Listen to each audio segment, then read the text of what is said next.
Maintenant, on va accueillir Léa Ahad qui va nous parler de l'hydrogène, une autre technologie qui pourra nous servir à faire pour le coup du stockage à l'échelle de la saison d'électricité ou pourquoi pas la décarbonation de la mobilité longue distance.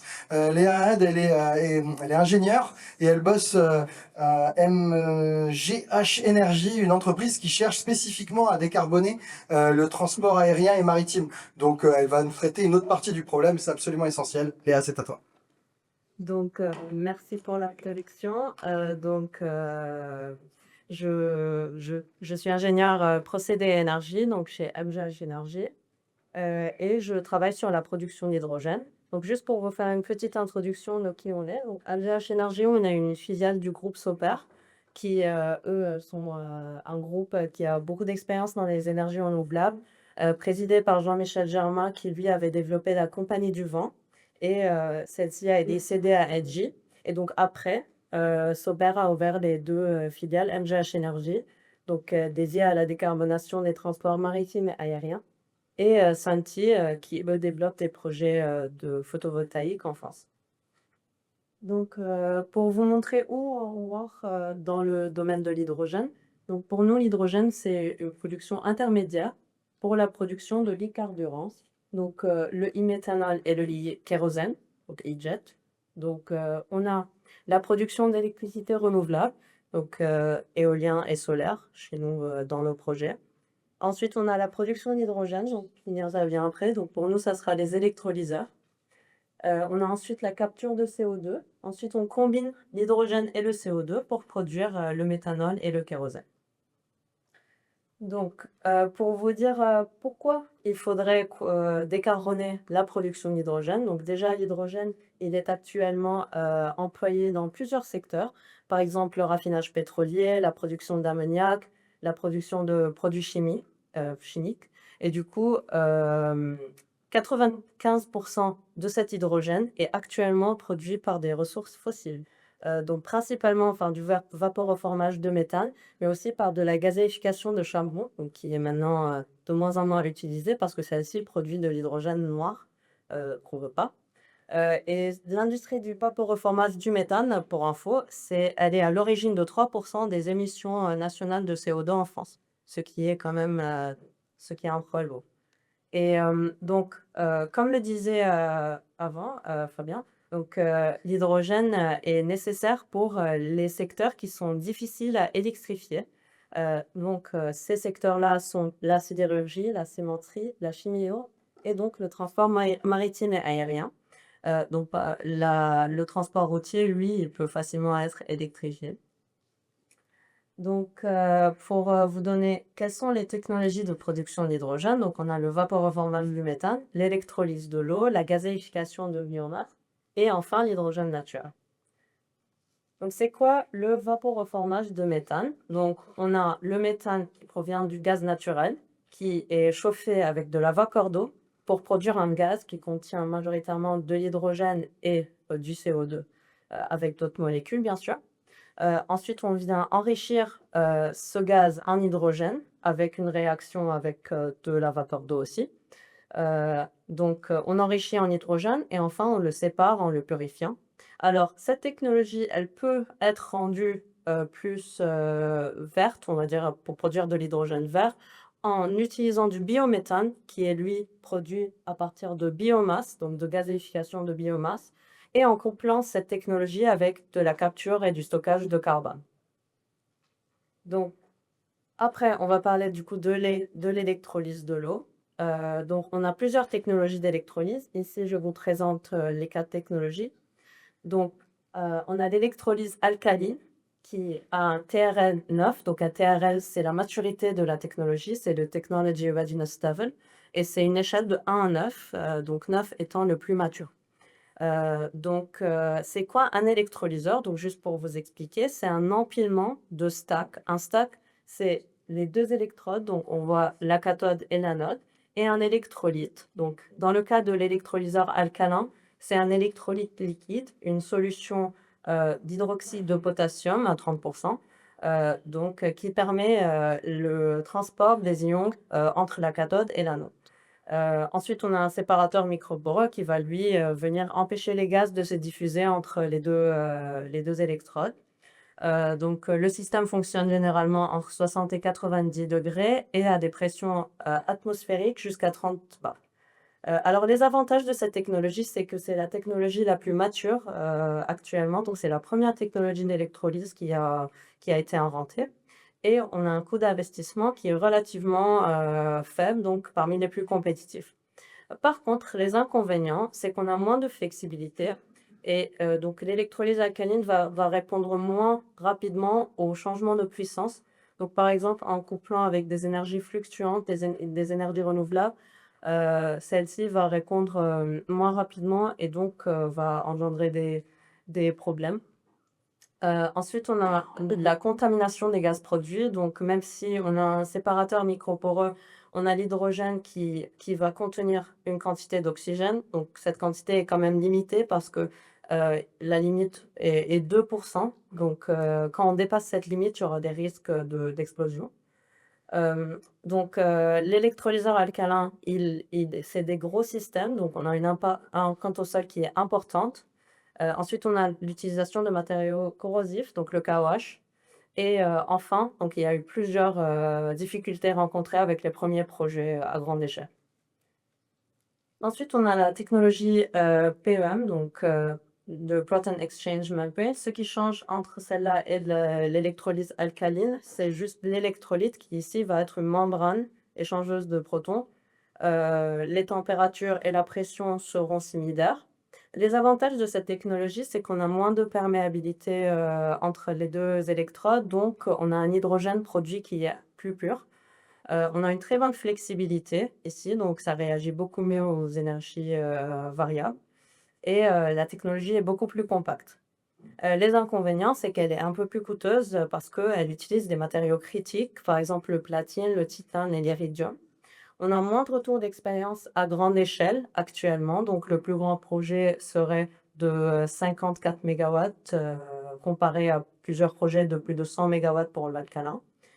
Et enfin, la dégradation chimique de la membrane produit, peut libérer des PFAS qui sont des polluants éternels. Ensuite, on a la technologie SOEC, celle-ci, varie, de maturité entre 7 et 9, ça dépend du fournisseur. La différence entre, cette technologie et les autres, c'est que l'électrolyte ici, c'est un solide, en céramique et elle fonctionne à des températures très élevées, donc entre 650 et 1000 degrés. Donc ici, au lieu d'injecter de l'eau liquide, on injecte de la vapeur d'eau. Hem, En fait, cette température élevée va aider l'électrolyseur à utiliser moins d'électricité pour séparer la molécule d'eau en hydrogène et oxygène. Donc cette technologie a un très bon rendement, et des matériaux du coup plutôt disponibles. Donc ça, c'est son avantage. Ensuite, les inconvénients, c'est qu'elle est encore jeune, en cours de développement, avec des coûts d'investissement relativement élevés, parce que les matériaux céramiques, sont un peu chers et une durée de vie actuellement limitée. Donc pour titre, de comparaison, le SOC, il dure, 3-4 ans, comparé à 8-9 ans pour le PEM et l'alcalin.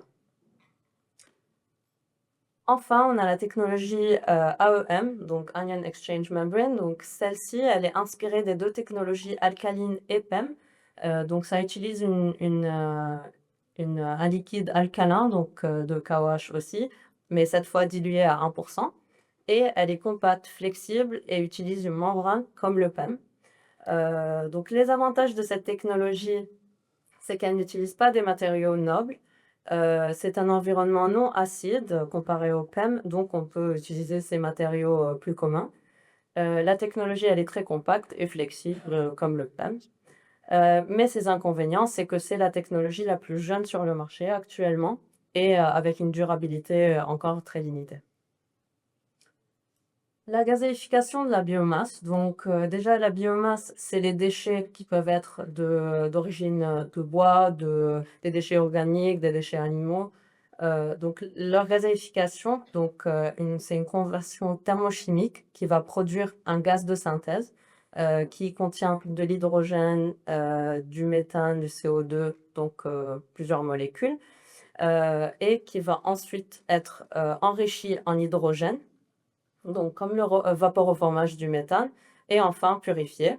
Alors, cette technologie, normalement, le gaz de synthèse produit, il va contenir des goudrons, qui sont des matériaux organiques lourds, c'est un liquide visqueux en fait, et il vaut mieux le réduire autant que possible dans ce gaz. Beaucoup de paramètres vont venir jouer sur la concentration de l'hydrogène qu'on va avoir à la fin. Donc, par exemple, la température, la pression, le temps de résidence, le type de la biomasse utilisée, son humidité.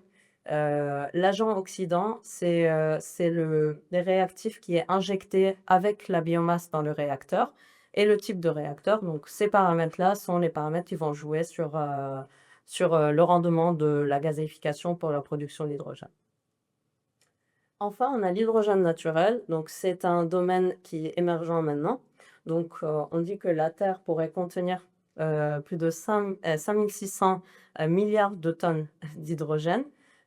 Donc, un taux de récupération de 2% de cet hydrogène suffira à l'humanité pour 200 ans. Alors, l'exploration de cette ressource dépend beaucoup de la loi minière du pays. Donc, il faut pouvoir définir l'hydrogène comme une ressource minière dans le pays pour pouvoir l'explorer. Et on peut dire aussi que les pays qui sont riches en ces minéraux-là et qui ont une politique extractive sont les premiers sur ce domaine, donc USA et Australie qui sont en tête. Et pour la petite anecdote, donc aujourd'hui, il y a un puits au Mali qui est actuellement exploité. Donc c'est le seul à être exploité à présent. Il alimente le village qui l'entoure et il a été découvert par hasard en 1987 lors d'un forage pour trouver de l'eau. Donc ils ont trouvé de l'hydrogène, mais du coup ils cherchaient de l'eau, donc ils l'ont refermé. Et ensuite il a été reforé en 2012 et étudié et du coup il est exploité depuis. Pour vous comparer un peu les technologies entre elles, donc pour commencer, le vaporeformage, c'est une technologie mature et très commercialisée avec un coût très faible. Par contre, l'hydrogène qui est produit, il est gris. Et comme expliqué, donc, on peut le rendre bleu en le couplant avec de la capture et du stockage de carbone. On peut le rendre vert en utilisant du biométhane et de la capture et du stockage de carbone. Son inconvénient, du coup, c'est les émissions de GES importantes, de gaz à effet de serre. L'électrolyse de l'eau, donc mature et commercialisée aussi. Pas d'émissions de gaz à effet de serre en les couplant avec des énergies renouvelables. Donc, il faut bien mettre une pointure sur cette partie-là parce qu'en le couplant avec des énergies fossiles, au final, ça va avoir beaucoup d'émissions de gaz à effet de serre, même plus que les énergies fossiles en elles-mêmes. Et des inconvénients, c'est que c'est une technologie très énergivore qui consomme beaucoup d'électricité. Un coût d'investissement élevé, donc on peut dire 3 fois plus que le vaporeformage actuellement. Avec un besoin important en eau douce. Donc l'eau qui est utilisée pour les électrolyseurs, c'est de l'eau déminéralisée, donc traitée. Et on a besoin de 15 à 18 litres d'eau douce pour 1 kg d'hydrogène. Donc dans les pays ou dans les régions à stress hydrique, il va falloir trouver des solutions pour utiliser l'électrolyse. L'hydrogène qui est produit, donc comme on l'a dit, il est vert quand l'électricité provient d'énergie renouvelable. Pour la gazéification et la pyrolyse de la biomasse, c'est une technologie commercialisée avec pas de besoin d'électricité. Et les inconvénients, c'est que la biomasse, elle n'est pas très disponible et elle doit être, donc dépendamment du type de la biomasse, il va y avoir des pré-traitements qui seront coûteux. Pareil, l'hydrogène, à la fin de la gazéification, il doit être purifié, donc c'est aussi coûteux, donc coût d'investissement très élevé. Et enfin, l'hydrogène naturel, donc les avantages, c'est qu'on a des gisements qui sont très prometteurs, peu de besoin d'électricité pour le forage, donc pas d'émissions de gaz à effet de serre et un coût estimé actuellement faible. Mais les inconvénients, c'est que c'est un domaine qui est encore peu mature. L'obtention des licences dans quelques pays est très long et les outils de simulation sont encore en cours de développement. Donc, pour conclure et pour vous donner un peu les perspectives de développement de ces technologies-là actuellement. Pour l'électrolyse, on aura à remplacer donc, les métaux critiques dans la technologie PEN, qui sont le platine, le titane et l'iridium. Il va y avoir l'amélioration de la densité de courant. Donc, plus la densité de courant des électrolyseurs est élevée, plus on va produire de l'hydrogène par kilowattheure consommé. Il y aura aussi l'amélioration de la flexibilité pour pouvoir, par exemple, quand on est connecté au réseau, pour pouvoir s'effacer et quand on est avec des énergies renouvelables pour que l'électrolyse suive l'intermittence de l'énergie. Il y a aussi du coup la nouvelle technologie, donc AEM, qui est encore en phase de développement, mais qui est assez prometteuse. Pour la gazéification de biomasse, donc, il faudra améliorer le traitement des goudrons dans le syngas qui est produit, le gaz de synthèse. Il faudra aussi améliorer le couplage avec la capture et le stockage de carbone. Ça, c'est pareil pour le vaporoformage du méthane. Il va falloir le coupler avec de la capture de carbone. Et ça représentera la première solution de transition qui est réaliste à grande échelle parce que les systèmes de vaporoformage, ils sont déjà disponibles. Donc, il va falloir juste les coupler avec la capture et le stockage de carbone. Et enfin, pour l'hydrogène naturel, les perspectives seront d'adapter les codes miniers de tous les pays, le développement des technologies d'exploitation. Et donc, cette technologie représente une révolution énergétique si jamais ces défis sont revus. Et merci. On peut remercier Léa. Grâce à elle, on sait tout de la production d'hydrogène. Super bien tenu le temps. Là, il nous reste un petit quart d'heure. Du coup, si vous avez des questions sur l'utilisation d'hydrogène, les potentiels de chacune de ces technologies, n'hésitez vraiment pas. Comme tout à l'heure, on essaye de faire deux par deux, de faire un coup de questions. Du coup, n'hésitez pas. Et comme d'habitude, si des femmes veulent poser des questions, c'est mieux pour la mixité. Si les sciences, vous savez, sont un domaine masculin, on est là pour lutter contre ça. Et Léa, il part. Euh, Bonjour, déjà, merci pour la présentation. Et oui, évidemment, une question sur l'utilisation de l'hydrogène. C'est quoi la pertinence d'être capable de puiser tout cet hydrogène si déjà au stockage c'est un peu compliqué pour ça prendre la place? Ensuite, ça sert à quoi? Dans les procédés industriels, on sait qu'on peut l'utiliser un peu, mais est-ce que c'est pour reproduire de l'électricité derrière ou c'est pour faire autre chose? Merci Est-ce qu'il y a une autre question au cas où, quand même? Merci pour la présentation. Si j'ai bien compris, MGH n'adresse pas le segment des véhicules particuliers et on a vu dans l'exposé précédent que c'est quand même, en termes de rejet, un segment assez important et je voulais comprendre pourquoi. Pardon, j'ai pas bien entendu le début de la question. La mobilité particulière, la décarbonation des voitures. Ah d'accord, oui, bon, là, d'accord, ok. Alors pour la première question, donc pourquoi il y a l'hydrogène décarboné? Donc non, c'est pas pour la reproduction d'électricité après, ça n'a aucun sens. Mais dans notre cas, ça sera pour la production des e-carburants. Donc la seule façon de décarboner les e-carburants, donc le méthanol et le kérosène, ça serait de produire l'hydrogène d'une façon décarbonée. Donc les deux seules façons qu'on voit actuellement, ça serait l'électrolyse et la gazéification de biomasse, mais ça produira des biofuels. Alors, je ne sais pas vraiment si ça répond à votre question. Non, mais c'est les mobilités lourdes et longues distances. Oui, C'est pour décarboner un porte-conteneur ou l'aviation. C'est difficile d'embarquer des batteries parce que les batteries sont lourdes, comme l'a expliqué Fabien. Et du coup, avoir de l'hydrogène ou un e-fuel qui a l'avantage dans le graphe de Fabien d'être le plus dense et du coup le moins lourd, ça pourrait être utile pour décarboner tous ces usages qui, dans le graphe de Fabien, je pense qu'il est à l'échelle de la France, représente une petite fraction des émissions françaises. Mais à l'échelle du monde, comme il y a un problème d'attribution de ces émissions internationales, à l'échelle du monde, le transport maritime et le transport aérien, c'est déjà moins négligeable. Et du coup, deuxième question, bagnole. oui. Donc la deuxième question, pourquoi on ne se focalise pas sur le transport routier? Alors déjà, le transport routier, ça sera plutôt l'électrification, donc ça ne sera pas l'hydrogène. Déjà, comme l'a dit avant euh, dans la question, donc le stockage de l'hydrogène, il est très problématique, donc à très haute pression. Donc, l'hydrogène ne sera probablement pas utilisé pour électrifier, pour décarboner le transport routier, parce que ça a des risques aussi à stocker à avoir un stockage d'hydrogène sur soi dans la voiture. Et donc, on s'est focalisé sur le transport maritime en étant la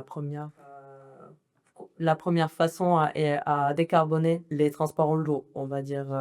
Ce n'était pas notre but de décarboner les transports routiers. Et il y a la question du rendement électrique aussi. C'est qu'il faut de l'électricité pour produire de l'hydrogène, alors que si tu mets directement l'électricité dans la batterie, tu gagnes du temps. D'autres questions? Alors, il y en a une là, une là-haut, une au milieu, et toujours pas de femme.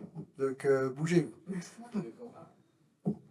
Désolé, je peux rien y faire. Juste une question, là, vous parlez beaucoup de l'extraction minière de l'hydrogène. Il me semble que la méthode d'extraction est pas complètement verte. C'est quelle méthode d'extraction? Alors, Une deuxième, si ça te va, là-haut. Bonjour. Une question sur les usages de l'hydrogène. Tu as parlé du fret maritime. Et est-ce que décarboner le fret maritime, ça serait pas rendre moins cher le fret maritime et donc du coup augmenter les consommations de produits et de services de façon globalisée dans le monde et du coup participer à une surconsommation et un effet rebond qui au final va recarboner le monde encore plus? Merci. Alors, pour la première question, oui, d'accord, enfin, comment on extrait. Donc, les techniques d'extraction, normalement, c'est les mêmes que pour le méthane, donc le gaz naturel. Ça sera un forage. Alors, je ne suis pas experte dans ce domaine. Dans notre cas, c'est plutôt l'électrolyse sur laquelle je me focalise. Mais c'est vrai que on n'a pas. Personnellement, je n'ai pas assez d'informations sur les techniques, mais Je vais permettre de le raconter. oui. La fracturation, étudier la fracturation. Là, ça peut les aider. J'ai déjà vu, oui, mais j'ai assisté à des conférences sur l'hydrogène naturel qui ont demandé est-ce que la fracturation sera utilisée? Alors, elle n'est pas permise dans plusieurs pays, donc ça dépend du pays. On peut pas l'extraire. Voilà, oui. Mais Non, mais je veux. en tout cas, moi, on voit le domaine, mais il est encore en cours d'étude, donc ce n'est pas la technologie qu'on va. Ouais. En plus, parfois, ce que Léa me disait au déjeuner, c'est couplé avec du méthane. Et du coup, quand on veut extraire de l'hydrogène naturel, on extrait aussi du méthane. Du coup, on décarbone en carbonant. Il peut y avoir, Ouais. un enjeu d'effet rebond des émissions de CO2 aussi. Ensuite, deuxième question, du coup, l'effet rebond sur le transport maritime. Oui. Si on le décarbone, on va plus transporter des choses. Alors, le but de la décarbonation avec les e-carburants, c'est vraiment de ne plus utiliser donc le gaz naturel liquéfié et donc d'utiliser plutôt les e-carburants qui sont produits par des énergies renouvelables. Alors, je ne sais pas l'effet qu'aura la réduction des prix pour le transport maritime. Honnêtement, Mais c'est même pas sûr que ce soit moins cher, hein. C'est possible que le e-fuel soit plus cher que le GNL ou que le pétrole utilisé aujourd'hui, et qu'en fait, il y ait l'inverse d'un effet rebond. Puisque si tu rends le transport, enfin en tout cas la part carburant du transport maritime plus cher, et bah du coup, si on suit ta logique, ça devrait diminuer les échanges internationaux. Après là, moi je parle avec mes maigres connaissances, je pense que ça répond à d'autres logiques. Le transport international, il dépend de l'asymétrie des coûts de production entre des facteurs à l'échelle internationale, et la part du coût du transport dans ce qui fait que des choses sont transportées est assez faible. Parce que tu l'as vu avec le Covid, on a eu une explosion des coûts de transport et une explosion des choses transportées. Ça dépend plus de l'offre et de la demande et de comment est-ce qu'elle se répartit à l'international avec les asymétries de coûts des facteurs que du coût du transport maritime. Mais ça, c'est une réponse improvisée. Ça viendra aussi avec les taxes qui vont être imposées sur les carburants fossiles, donc qui poussera les armateurs à aller adapter leur bateau et à utiliser des e-fuels. Il nous reste au moins 2 questions, peut-être même 3. Du coup, il y avait ici, ensuite au centre. Il y a une dame derrière. La dame, elle a gagné. Votre société s'intéresse à la production d'hydrogène par électrolyse en utilisant des énergies renouvelables. Pourtant, ces énergies renouvelables, elles sont dans certains cas intermittentes, donc pas forcément très stables, ce qui n'est pas favorable pour l'électrolyse. Est-ce que vous ne pensez pas qu'on pourrait parler plutôt que uniquement d'énergie renouvelable, d'énergie décarbonée au sens large? Parce qu'il existe d'autres énergies décarbonées qui sont plus stables au niveau de la production et qui pourraient aussi très bien fonctionner avec l'électrolyse. Alors, dans notre cas, Attends, est-ce que tu as une question? ça te va? Caméra? Oui, bonjour, merci pour cette présentation. Je voulais savoir au niveau des données qui sont prises en compte, au niveau de la production d'hydrogène, est-ce que vous prenez également en compte l'économie circulaire du carbone, finalement, qu'on arrive à avoir un circuit fermé?